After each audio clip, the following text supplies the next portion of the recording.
መሬታቸውን በህገ ወጥ መንገድ የተነጠቁ ግለሰቦች ኢኮኖሚያዊና ስነ-ልቦናዊ ጫና እየደረሰባቸው መሆኑን ተናገሩ። በኢንቨስትመንትና በሌሎች ምክንያት ከቦታቸው የተፈናቀሉ አርሶ አደሮችን ተጠቃሚነት ለማረጋገጥ እየሰራ መሆኑን ደግሞ አመልድ ኢትዮጵያ አስታውቋል። ሀረጋዊን ታደሰ በምስራቅ ጎጃም ዞን ደብረ ኤልያስ ወረዳ ነዋሪ የሆኑት ይፍቱ ስራ ባለቤታቸውን በሞት ከተነጠቁ በኋላ መሬታቸውን በሌላ ግለሰብ ተነጥቀው ኢኮኖሚያዊና ስነ-ልቦናዊ ጉዳት ደርሶባቸው መቆየቱን ይናገራሉ።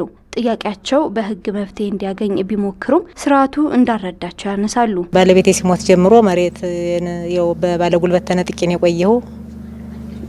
ከዚያም በኋላ እኔ ለማስመለስ አልቻልኩም። የጤና ሁኔታ ያልተስተካከለ ስለነበረ የአንድ ልጅ እናት ነኝ። ልጅም ህፃን ነው። ከ98 ዓመተ ምህረት ጀምሮ እስከ 2015 ድረስ መሬቴ በባለጉልበት እጅ ነበረ።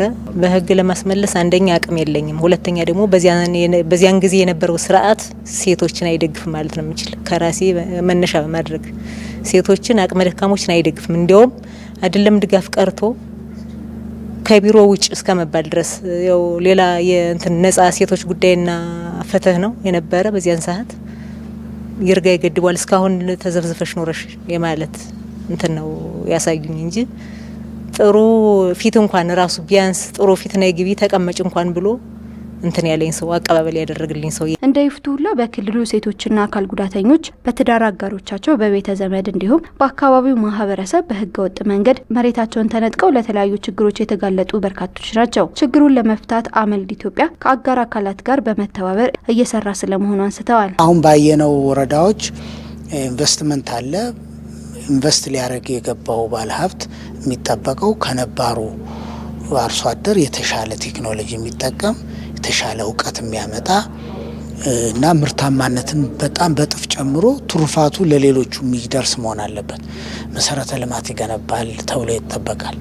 እንደዚህ ሲሆን መሬቱ የተወሰደበት ቀሪው አርሶ አደር ቴክኖሎጂ ይማራል፣ ከምርታማነቱም ትሩፋቱ ያገኛል፣ አብሮ ይኖራሉ ማለት ነው ተባብረው። አሁን እየሆነ ያለው ግን አይደለም። ኢንቨስትመንቱም አዲስ ነገር ላያመጣ ይችላል። ስለዚህ አካባቢው አርሶ አደር ከፍተኛ ቅሬታ ይደርስበታል። የጠቀመው ነገር የለም። ባለሀብቱ የአካባቢውን አርሶ አደር ችግር ማወቅ አለበት።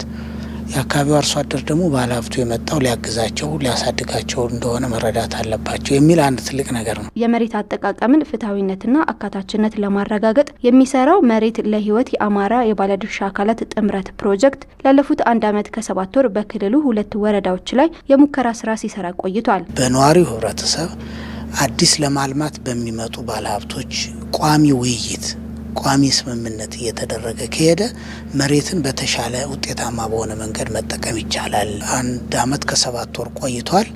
በጣም ብዙ ውጤት ነው ያገኘ ነው። ቅድም እንደሰማችሁት ያለ አግባብ መሬታቸው የተነጠቀ ሰዎች መሬታቸውን አግኝተዋል። ጥሩ አልሚዎች ደግሞ ሁከት ይፈጠርባቸው የነበረው ሰላም አግኝተው ኢንቨስት እንዲያደርጉ ነው ያየነው ውጤት። መሬት ላይ የሚስተዋሉ ብልሹ አሰራሮችን ለመከላከል 14 አባላት ያሉት ጥምረት ተቋቁሞ እየሰራም ይገኛል። በቀጣይም ወደ ሌሎች የክልሉ ወረዳዎች ለማዳረስ እየተሰራ መሆኑም ተጠቁሟል። የናሙና ወረዳዎችን የመረጥ ነው። ናሙና ወረዳዎችን ነው። ይሄ ለ3 ዓመት የሚቆይ ነው።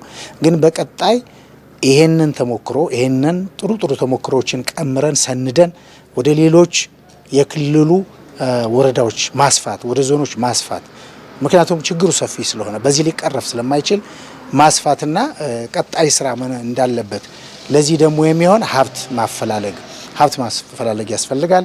ድጋፍ የሚሰጡ በዚህ ዙሪያ የተለያዩ ድርጅቶች ይኖራሉ። እነሱ ጋር የመነጋገርና ሀብት የማፈላለግ እና የማስፋት ከኛም አልፎ ይሄ ተሞክሮ ለሌሎች ክልሎችም ራሱ እንዲተርፍ ነው ታሳቢ ተደርጎ እየተሰራ ያለው። መሬት ለህይወት የአማራ የባለድርሻ አካላት ጥምረት ኮንፈረንስ ከባለድርሻ አካላት ጋር ውይይት በባህር ዳር ከተማ እየተካሄደ ይገኛል።